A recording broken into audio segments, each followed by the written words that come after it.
محترم سامعین، اللہ تبارک و تعالیٰ کے فضل و کرم سے ہم ہفتہ وار مجلس ذکر میں جمع ہیں۔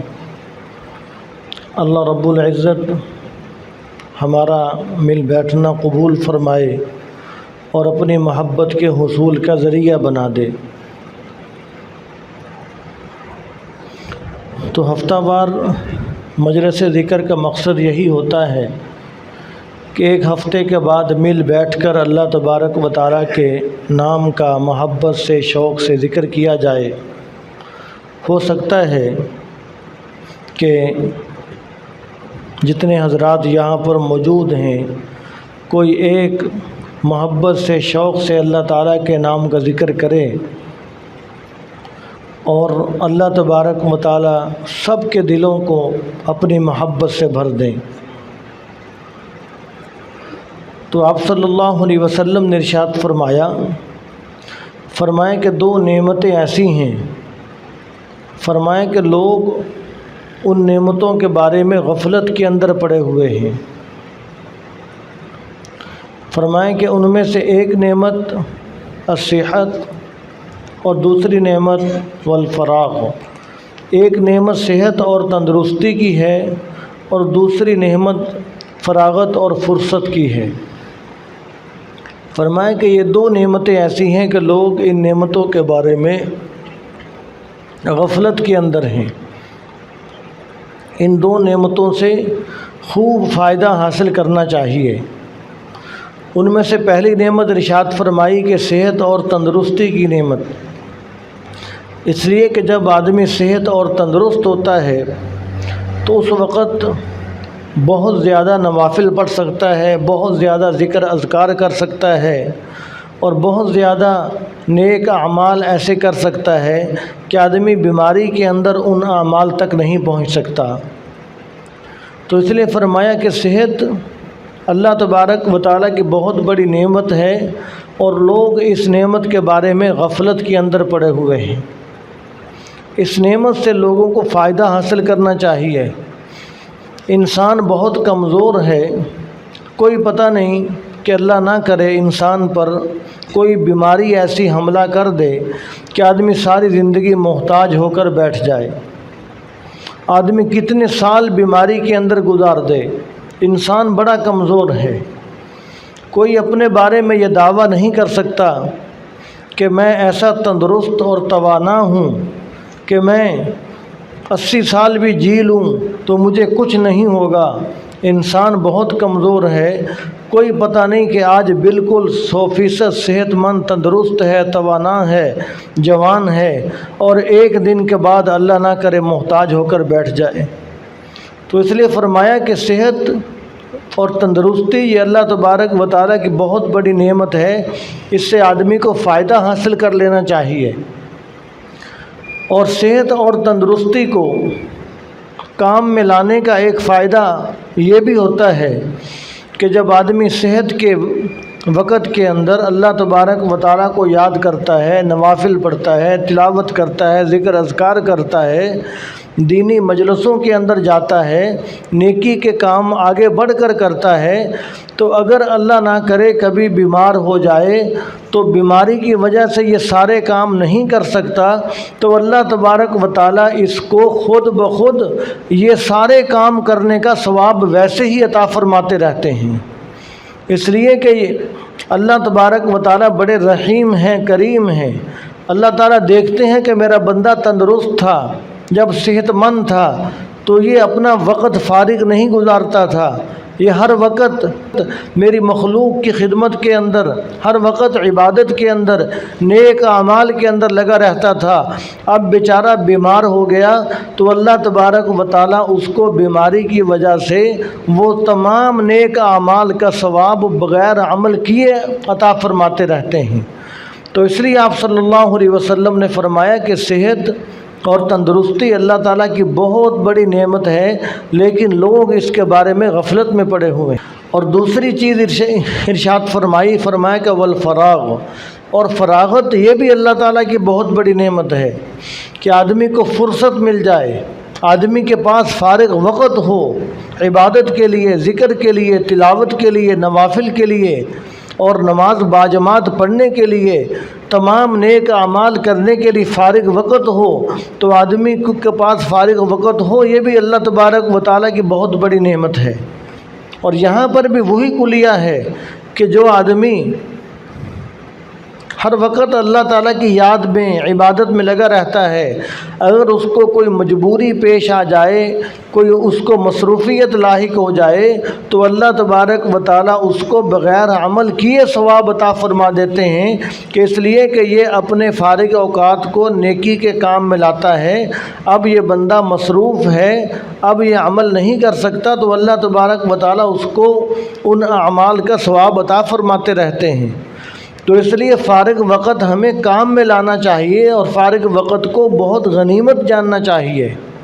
یہ وقت اتنا زیادہ قیمتی ہے کہ آپ صلی اللہ علیہ وسلم نے ارشاد فرمایا کہ اہل جنت جب جنت میں چلے جائیں گے تو جنتیوں کو جنت میں جا کر کسی چیز کا افسوس نہیں ہوگا، کسی چیز کا غم نہیں ہوگا، لیکن ایک چیز کا افسوس جنتی جنت میں بیٹھ کر بھی کریں گے کہ ہائے ہم نے جو فارغ وقت اللہ تعالیٰ کی یاد کے بغیر گزار دیا، بغیر ذکر کے، بغیر تلاوت کے، بغیر نیکی کے کام کے اندر خرچ کرنے کے جو ہم نے فارغ وقت گزار دیا، کاش کہ ہم اس وقت میں بھی ذکر کر لیتے، کوئی نیک کام کر لیتے، تو آج ہمارا رتبہ اور اس سے اعلیٰ ہو جاتا، آج ہمیں جنت اس سے بھی اعلیٰ درجے کی نصیب ہو جاتی۔ تو اس چیز کا افسوس جنتی جنت میں بیٹھ کر بھی کرے گا۔ تو اس لیے فرمایا کہ تم ان فرصت کے لمحات کو غنیمت جان لو۔ اور اللہ تعالیٰ فرماتے ہیں کہ اللہ تبارک و تعالیٰ قیامت کے دن کہیں گے کہ اولم نعمرکم ما یتذکر فیہ من تذکر وجاءکم النذیر، فرمایا کہ اللہ تعالیٰ کہیں گے کہ کیا ہم نے تم کو ایسی عمر نہیں دی تھی کہ جس عمر میں سمجھنے والا سمجھ سکتا تھا، وجاءکم النذیر، اور تمہارے پاس ڈرانے والا بھی آیا تھا۔ اگر تم سمجھنا چاہتے، تمہاری سمجھنے کی نیت ہوتی، تو اللہ تعالیٰ فرمائیں گے میں نے تمہیں ایسی عمر دی تھی، اتنی قیمتی، اتنی عزیز، اتنی پیاری عمر دی تھی کہ اس عمر کے اندر سمجھنے والا سمجھ سکتا تھا، تم کیوں نہ سمجھے۔ اور اللہ تعالیٰ فرمائیں گے وجاءکم النذیر، صرف یہی نہیں کہ ہم نے تمہیں اتنی عمر دی کہ جس عمر میں سمجھنے والا سمجھ سکتا تھا، فرمایا کہ تمہارے پاس تو ڈرانے والا بھی آیا تھا۔ اور ڈرانے والا سے مراد کیا ہے؟ تو مفسرین کرام نے لکھا کہ اس سے ایک تو مراد خود جناب نبی کریم صلی اللہ علیہ وسلم کی ذات ہے کہ آپ صلی اللہ علیہ وسلم محبت اور شفقت کی بنیاد پر اپنی امت کو ڈراتے ہیں۔ اور پھر دوسرا ارشاد فرمایا کہ ڈرانے والا کون ہے؟ فرمایا کہ مفسرین کرام نے لکھا کہ اس ڈرانے والے سے مراد آپ صلی اللہ علیہ وسلم کے جو نائبین ہیں، فرمایا کہ العلماء ورثۃ الانبیاء، جو علماء ہیں فرمایا کہ وہ انبیاء علیہ السلام کے وارث ہیں۔ تو فرمایا کہ یہ علماء جو واعظ نصیحت کرتے رہتے ہیں، ڈرانے والے سے مراد یہ بھی ہے۔ اور مفسرین کرام نے لکھا کہ ڈرانے والے سے مراد آدمی کا سفید بال بھی ہے، کہ جب آدمی کے بال سفید آ جاتے ہیں تو ایک ایک سفید بال آدمی کو ڈرانے والا ہے کہ دیکھو تمہارے بال سفید ہو چکے، ایک نہیں کتنے بال سفید ہو چکے، ایک ایک بال یہ پیغام دیتا ہے کہ اب سفید بال ہونا شروع ہو گئے، بال سفید ہو گئے، اس کے بعد دوبارہ بچپنا، پھر بلوغت، پھر جوانی، یہ نظام نہیں آئے گا، اب بال سفید ہو گئے تو اس کے بعد صرف اور صرف قبر ہے، اس کے بعد جانا ہے دنیا سے۔ تو سفید بال اور پوتا اور نواسا اولاد، یہ تمام چیز ڈرانے والی ہیں۔ ان تمام چیزوں کے ذریعے سے آدمی کو یہ خبر ملتی ہے کہ بس اب میرا آخرت کی طرف سفر شروع ہے، اب میرا سفر آخرت کی طرف شروع ہے، اب میں اپنی منزل کے قریب جا چکا ہوں۔ اپنی منزل کے قریب جا چکا ہوں۔ مثال کے طور پر کسی نے لاہور جانا ہو تو وہ جب تھوڑا سا قریب لاہور کے پہنچ جاتا ہے تو وہ سمجھ لیتا ہے کہ میں نے اتنا لمبا سفر طے کر لیا، مثال کے طور پر 2.5 گھنٹے 2 گھنٹے کا سفر طے کر لیا، اب میں لاہور کے بالکل قریب پہنچ چکا ہوں۔ تو سفید بال بھی اس چیز کی علامت ہیں کہ تم نے بچپن گزار لیا، تم نے جوانی گزار لی، تم نے جوانی کی بہاریں لوٹ لیں، اب سفید بال آنے شروع ہو گئے، اب تمہارا سفر قریب آ گیا، اب تم پوری زندگی گزار کر اب تم قبر کے قریب پہنچ چکے ہو۔ تو یہ تمام چیزیں ڈرانے والی ہیں۔ تو اللہ تبارک و تعالیٰ قیامت کے دن فرمائیں گے کہ اولم نعمرکم ما یتذکر فیہ من تذکر، کیا ہم نے تمہیں ایسی عمر نہیں دی تھی کہ جس عمر کے اندر سمجھنے والا سمجھ سکتا تھا۔ اور شیخ سعدی رحمۃ اللہ علیہ نے اپنی کتاب کریمہ کے اندر لکھا، فارسی والے سال کے اندر یہ کتاب پڑھائی جاتی تھی، کہ شیخ سعدی رحمۃ اللہ علیہ لکھتے ہیں کہ 40 سال عمر عزیزت گزشت، مزاج تو ازحال طفلی نہ گشت۔ فرمائے کہ 40 سال عمر عزیزت گزشت، فرمائے کہ تو اپنی پیاری زندگی کی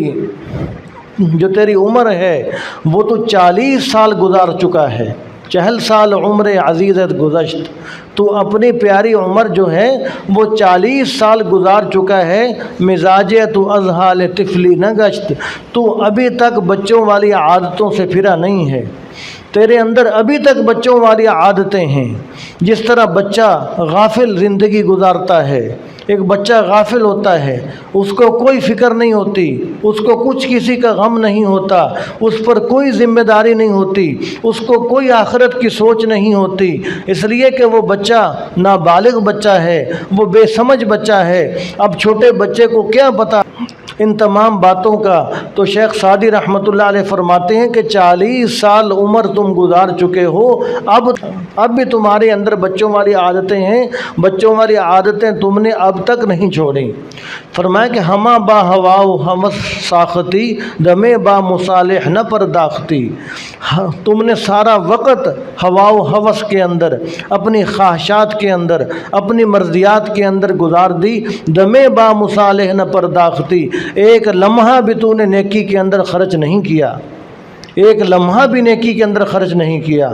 تو اس لیے ہمیں بھی یہ سوچنا چاہیے کہ ہماری کتنی عمر گزر چکی ہے، اور یہ مت سوچا جائے کہ میری عمر 30 سال گزر گئی، میری عمر 40 سال گزر گئی، 20 سال گزر گئی، اور ابھی میری عمر 70 سال باقی ہے، 50 سال باقی ہے، 30 سال باقی ہے۔ کوئی یہ گارنٹی سے نہیں کہہ سکتا کہ میری عمر کتنی باقی ہے، کیا پتہ آج کا دن ہی ہمارا آخری دن ہو، یہ مہینہ ہمارا آخری مہینہ ہو، یہ سال ہمارا آخری سال ہو۔ تو اس لیے ہمیں چاہیے کہ ہم اس بات کی فکر کرتے ہوئے زندگی گزاریں کہ یہ جو 2 نعمتیں آپ صلی اللہ علیہ وسلم نے ارشاد فرمائی کہ 2 نعمتوں کے بارے میں لوگ غفلت کے اندر ہیں، ایک صحت کی، دوسری فراغت کی، ان دونوں نعمتوں کو کام کے اندر لانا چاہیے اور ان نعمتوں سے خوب فائدہ حاصل کرنا چاہیے۔